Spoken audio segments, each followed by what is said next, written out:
Selamat pagi dan shalom untuk seluruh jemaat GMI Kanan Medan Selatan. Kita akan mendengarkan renungan pagi firman Tuhan. Sebelum itu mari kita bersatu di dalam doa. Terima kasih ya Tuhan untuk kasih penyertaan Tuhan dalam hidup kami pada saat ini. Kami akan mendengarkan renungan pagi firman-Mu. Kiranya Tuhan yang menguatkan dan memampukan kami untuk dapat memahami dan melakukan firman-Mu. Di dalam nama Yesus kami berdoa. Amin.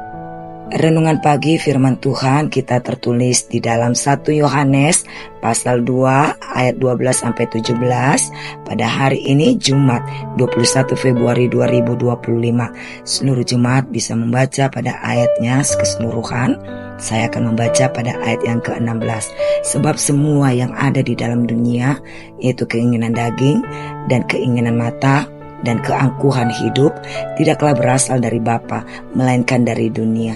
Amin. Tema kita yaitu pengendalian diri. Jemaat yang dikasihi Tuhan, penulis surat 1 Yohanes ini tidak memperkenalkan dirinya dengan menyebut namanya di surat ini. Saksi-saksi dari abad kedua misalnya Papias, Irenaeus, Tertullianus, Clemens dari Alexandria menegaskan bahwa surat ini ditulis oleh Rasul Yohanes, salah seorang dari 12 murid Yesus. Dia adalah saksi mata dari juru selamat yaitu Yesus Kristus yang telah bangkit. Yohanes menulis kepada orang-orang percaya, barangkali mereka ini di Asia Kecil, Turki zaman modern, di mana beberapa sumber sejarah mengatakan Yohanes mungkin telah tinggal dan melayani di akhir abad pertama Masehi. Pada waktu itu para guru palsu telah menciptakan keretakan atau perpecahan di antara para orang suci di daerah tersebut, dan kemurtadan menyebar di gereja. Pengajaran-pengajaran sesat dalam bentuk gnostisisme, yaitu bahwa roh sepenuhnya baik dan bahwa zat termasuk tubuh jasmani sepenuhnya jahat. Ajaran ini menekankan sifat rohani Yesus sampai pada titik bahwa mereka menolak gagasan bahwa Yesus datang ke bumi dalam bentuk tubuh manusia. Mereka percaya bahwa Allah tidak terlihat, maka maha tahu dan tidak terwujud. Dan mereka menganggap dunia jasmani serta tubuh jasmani adalah dangkal dan jahat. Oleh karena itu mereka percaya bahwa Yesus adalah putra ilahi Allah. Dia tidak dapat mengalami keterbatasan menjadi seorang manusia. Dalam pandangan mereka, Yesus Kristus tidak secara alfiah dilahirkan dalam daging, dan dia tidak menghuni tubuh yang dapat diraba dan telah berdarah-darah ketika teraniaya, menderita, bahkan mati atau bangkit dengan tubuh jasmani yang dibangkitkan. Jemaat yang dikasihi Tuhan, sebagai salah satu seorang rasul pertama Yesus Kristus yaitu Yohanes adalah saksi Yesus sang juru selamat yang telah mati dan bangkit. Yohanes memulai surat ini dengan memaklumkan bahwa dia secara pribadi telah melihat, mendengar, dan menyentuh Yesus Kristus. Memperluas kesaksian pribadinya, Yohanes mengajak para pembacanya untuk memperoleh persekutuan dengan Bapa dan dengan anaknya Yesus Kristus. Dan Yohanes menekankan juga bahwa dosa-dosa kita telah diampuni oleh karena nama Yesus. Pernyataan ini mengandung dua kebenaran yang berharga. Satu, dosa-dosa kita telah diampuni. Kamu mengenal Allah dan dosa-dosamu telah diampuni. Yohanes menulis untuk memberitahukan kepada orang-orang Kristen keyakinan yang besar ini dengan menyatakan bahwa Tuhan turut ikut campur tangan dalam segala kehidupan manusia. Yang kedua, kita diampuni oleh karena namanya. Pengampunan ini diberikan kepada kita, memperlihatkan kebenaran Allah. Bahkan pengampunan ini adalah untuk memuliakan Allah yang menyatakan belas kasihan, kuasa, kasih, dan anugerahnya. Ini mengingatkan kita bahwa segala sesuatu yang kita lakukan adalah untuk menyatakan Allah dan kemuliaannya. Pada ayat 12-14 Yohanes membagi para pendengarnya menjadi dua kelompok, para bapak dan anak-anak. Seperti yang akan kita lihat dari cara Yohanes menyapa kedua kelompok ini, Yohanes tidak berbicara tentang usia fisik, melainkan kedewasaan rohani. Para bapa adalah mereka yang telah mengenal Tuhan dan menaatinya sejak lama. Dan anak-anak menunjukkan kepada semua orang Kristen yang baru beriman dan telah menjadi orang-orang Kristen dalam waktu yang lebih singkat. Yohanes menulis kepada mereka yang dewasa secara rohani, para bapa, karena mereka mengenal Dia yang ada sejak semula. Yohanes mengungkapkan keyakinannya bahwa ia tahu bahwa mereka telah bersama Tuhan sejak semula. Mereka telah berpegang teguh pada Tuhan dan ajarannya dan tidak akan menyerah. Berikutnya, Yohanes kembali melanjutkan untuk menyemangati orang-orang Kristen. Kamu memiliki hidup baru di dalam Yesus dan memiliki Allah sebagai kekuatanmu. Mereka telah dilahirkan kembali melalui firman Allah dan firman itu hidup dalam hidup mereka. Mereka telah mengalahkan si jahat melalui iman mereka dan berdiri dengan keyakinan sebagai anak-anaknya. Yohanes sama sekali tidak mencoba untuk melemahkan iman mereka, tetapi mencoba untuk meneguhkan iman mereka. Jemaat yang dikasihi Tuhan, kita sebagai orang Kristen yang sudah hidup baru di dalam Yesus haruslah mempunyai gaya hidup yang berbeda dengan orang-orang yang ada di dunia ini yang belum mengenal Yesus. Hidup yang baru berarti tidak mengasihi dunia, tidak hidup dalam gaya hidup dunia, melainkan gaya hidup orang Kristen yang sudah mengenal Allah Bapa melalui firman-Nya. Harus dapat mengendalikan diri dari satu, keinginan daging. Keinginan daging bertentangan dengan Allah. Kita diperintahkan untuk membuat keputusan berdasarkan perintah Allah dan teladan Yesus Kristus. Kita tidak dapat membuat keputusan berdasarkan apa yang tubuh kita rasakan. Kita tidak dapat membiarkan keinginan kita mengatur hidup kita.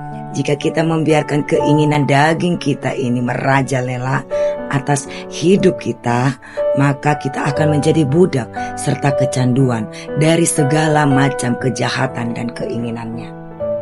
2. Keinginan mata. Yohanes ingin mengidentifikasi segala sesuatu yang menarik mata. Keinginan mata membuat kita dalam segala macam masalah. Kita melihat hal-hal yang kita inginkan dan kita harus memilikinya. Kita sering sekali kurang pengendalian diri. Kita melihatnya dan kita menginginkannya. Tidak ada yang namanya memiliki disiplin.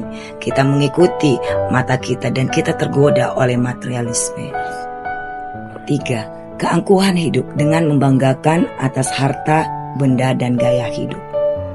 Idenya adalah kebanggaan yang datang dari apa yang orang susah payah dapatkan. Itulah sebabnya beberapa terjemahan menggunakan kebanggaan akan harta benda, sementara yang lain menggunakan kebanggaan akan gaya hidup seseorang. Masyarakat kita mengajarkan kita untuk memiliki kebanggaan semacam ini. Kita diberitahu untuk memiliki kebanggaan pada siapa kita dan bangga dengan status. Kita perlu memiliki yang terbaik. Kita mungkin mengenakan pakaian tertentu untuk status atau mengendarai mobil tertentu untuk status. Kita mungkin memiliki pekerjaan tertentu untuk status. Dengan pengendalian diri dari ketiga hal ini, maka kita dapat mengasihi Bapa dan hidup dalam kasih-Nya. Sebab dengan demikian kita berusaha untuk hidup berkenan di hadapan Bapa.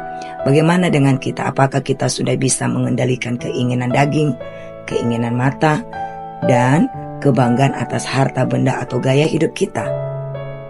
Mulailah pengendalian diri dari hal-hal yang kecil dalam hidup kita. Misalnya tidak mengingini harta orang lain dengan mencuri, kemabukan, berjudi, melakukan hubungan seks yang bukan dengan pasangan sahnya, kesombongan atau keangkuhan hidup karena kita memiliki sesuatu yang tidak dimiliki oleh orang lain dan lain sebagainya. Tuhan yang menguatkan kita untuk mengendalikan diri kita untuk dapat hidup berkenan di hadapan-Nya. Tuhan Yesus memberkati kita semua. Amin. Mari kita bersatu di dalam doa.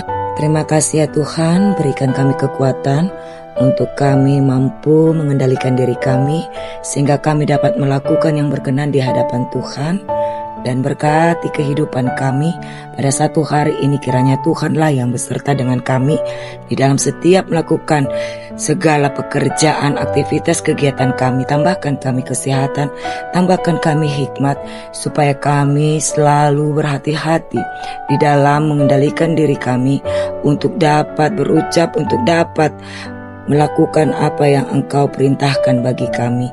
Kiranya di dalam satu hari ini penyertaan dan kasih Tuhan nyata dan sangat kami rindukan untuk dapat memimpin dan membawa kami di dalam perubahan di dalam kasih Tuhan.